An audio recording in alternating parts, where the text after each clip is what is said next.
There's over 500 ab exercises out there, but only 2 that actually help me build my six-pack. Because to get well-defined abs, it's not just about having low body fat. If that were true, why is it that some people get really lean, yet you still can't see their abs? Whereas others with just as much or even more body fat have abs that pop. Of course, there's a genetic aspect to this, but it also comes down to how you train them. So back in 2017, researchers had 28 soccer players train their abs for 10 weeks and measured how much their abs grew. Now the abs exercises they used weren't the best options I'll show you later on, but it still led to some pretty good results. On average, their upper abs grew by 2.1 millimeters, their middle abs by 1.9 millimeters, and their lower abs grew the most, by 2.7 millimeters. This might not sound like much, but even a few millimeters can make a big difference in terms of how defined your abs are. You see, you can make them more visible by reducing the layer of fat between your abs and your skin. But another overlooked way is just to increase the size of your abs so they poke through that fat more. This is especially useful if, like me, you're a hard gainer who wasn't naturally blessed with thick abs to begin with. But here's the thing, most ab exercises you see online won't help you actually build your six-pack. Take planks or even butterfly kicks for instance. These are both great core strengthening exercises, but they'll do next to nothing for actually growing your abs. Why? Well, all they're really doing is stabilizing your core like they would during a compound movement. Trying to plank your way to bigger abs is kind of like trying to wall sit your way to bigger quads. See, the main function of your abs is to bring your ribcage and pelvis together by rounding the spine. And so this brings us to one of the most common myths I hear about effective ab training. When performing ab exercises, you've got to keep your back straight. Take leg raises for instance. For years, these were my go-to ab exercise, and it turns out I was doing them wrong pretty much all of the time because of this advice. See, if your back stays flat and all you do is you swing your legs up and down into an L shape, then your abs will contract to stabilize, but really, it's going to be your hip flexors that do all the work. And it's not just leg raises. This is a common problem with most ab exercises, at least with how they're typically done. But the thing is, it's actually pretty easy to build your abs once you stop letting your hip flexors do all the work. And the nice part is you can emphasize either your upper abs or your lower abs more based on the type of exercise you do. So to keep things simple, let me just share my 2 favorite exercises for both, and the ones I really credit for building my six-pack. Let's start with the lower abs. So a lot of new research suggests that muscle regions closest to the moving body part will grow the most. So for example, leg curls have been found to grow the lower hamstrings more than deadlifts, which seem to emphasize the upper hamstrings more. So to target the lower abs, we just want an exercise where the bottom half of our body moves towards the top half. And even though I now know how to do leg raises with correct form, I actually still prefer another exercise. See, if you've been keeping up with my recent videos, especially the one where I explained how to build muscle twice as fast, you know that muscles seem to grow best when they're challenged in their most stretched position. And I'm actually funding and helping run a study starting this month to investigate this further. But so far, the evidence is quite promising. But the problem with leg raises is they challenge your abs closer to the top when they're contracted. We want an exercise that does the opposite. So how do we accomplish that? Simple. We can make it more difficult at the start by laying back on a bench and doing reverse crunches.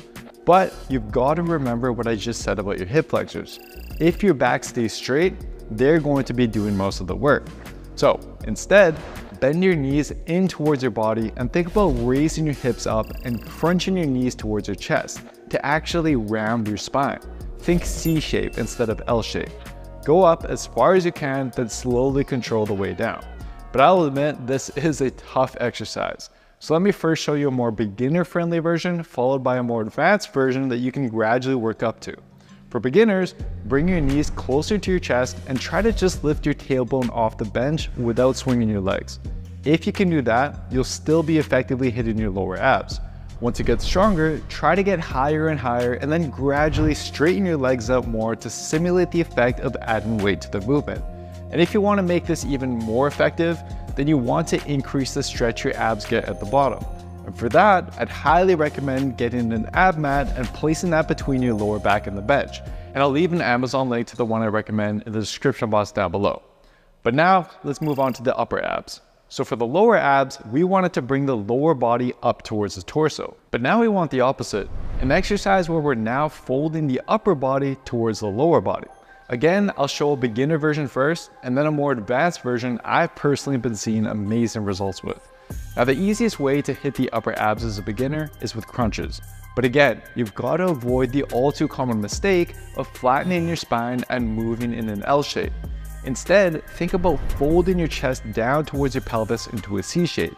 Your spine should extend out to stretch your abs, and then your abs should contract to fold your chest over your pelvis. Now, with crunches, just try to get your shoulder blades off the ground.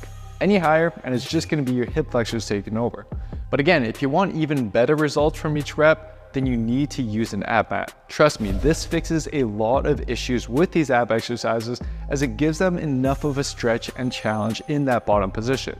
You can also always use a stability ball, Bosu ball, or at the very least, a rolled up towel, which, as you can see, still lengthens the abs just a little bit more. But once crunches become too easy, I'd highly recommend moving on to a rope cable crunch. And last time I'll say it, but you've got to pay attention to your hip flexors with this one too.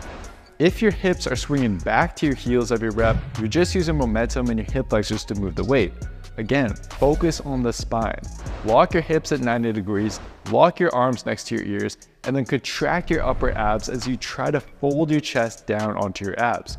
When done properly, your hips should remain in one position while your spine extends and arches on the way up to stretch your abs and then rounds on the way down as your abs fully contract. Now, it might take a few reps to get the hang of these if you've never done them before, but once you do feel comfortable, I'd highly recommend making them even more effective by turning around and crunching away from the cable.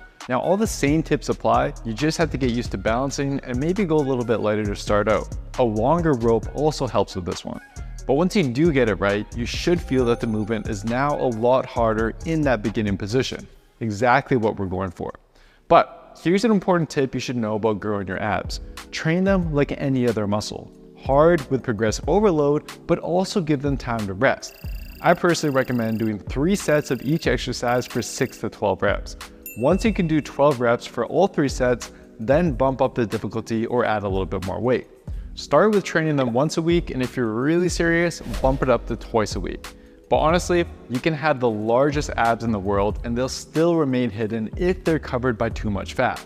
To get the best results, you'll want to combine ab training with a proper plan to get rid of the excess fat covering your abs. So give this video a watch next where I cover the best science-backed approach to do just that.